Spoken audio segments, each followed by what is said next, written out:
আমি তোমাদের এই যে বিজ্ঞান মেলায় অংশগ্রহণকারী প্রত্যেককে ধন্যবাদ জানাচ্ছি। তোমরা যে অংশগ্রহণ করছো, চেষ্টা করছো নতুন কিছু করার জন্য। হয়তো আমরা অনেক কিছুই নতুন করতে পারিনি, আমরা বিভিন্ন ধরনের পড়াশোনা করে তার থেকে একটু একটু নিয়ে এই জিনিসটা ভাল লাগছে, এই জিনিসটাতে আমি আমার প্রাথমিক যে জ্ঞানটা সেটা এখানে উপস্থাপন করছি। আলহামদুলিল্লাহ, ওই একটু একটু চেষ্টার মাধ্যমেই কিন্তু আমরা আরও আমার এই ব্রেনটাকে, আল্লাহ দেওয়া ব্রেনটাকে আমি কাজে লাগায়া আমি কিন্তু সামনের দিকে আগাতে পারবো এবং চেষ্টা করব। কেন এই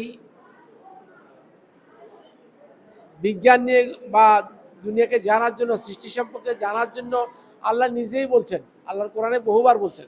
কেমন? তো তোমরা চেষ্টা করছো, আমি আশা করতেছি তোমরা আরও চেষ্টা করবা এবং তোমরা ভবিষ্যতে আজকের যে এই বিজ্ঞান মনস্কতা, এটা কিন্তু তোমাদের ব্যক্তিগত জীবনে, সমাজ জীবনে যে কোনো জায়গায় কাজে লাগাতে পারবা। এটা ব্যাপার হলো যে মানুষ যতদিন পর্যন্ত জীবিত আছে ততদিন পর্যন্ত সে কাজ করতে পারে, কিন্তু কাজের পরেও কাজের ফলটা, অনেকের কাজের ফলটা পৃথিবী যতদিন পর্যন্ত আছে ততদিন পর্যন্ত থাকবে। যেমন যিনি বিদ্যুৎ আবিষ্কার করছেন, এখন চিন্তা করে দেখো তো বিদ্যুৎ ছাড়া কি আমাদের এক মুহূর্ত চলে? চলে না। কেমন?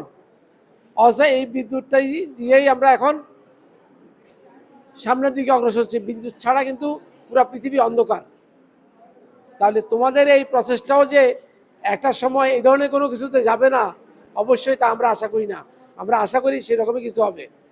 তোমরা চেষ্টা করো, ইনশাল্লাহ। আল্লাহ কাকে দিয়ে কখন কোনটা বাস্তবায়ন করে সেটা আল্লাহই জানেন। তোমাদের চেষ্টা তোমরা থাকবে এবং এই চেষ্টাটা থাকবে সম্পূর্ণ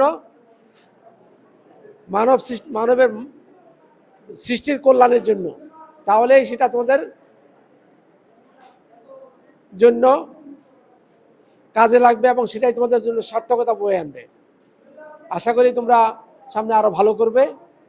আল্লাহ হাফেজ।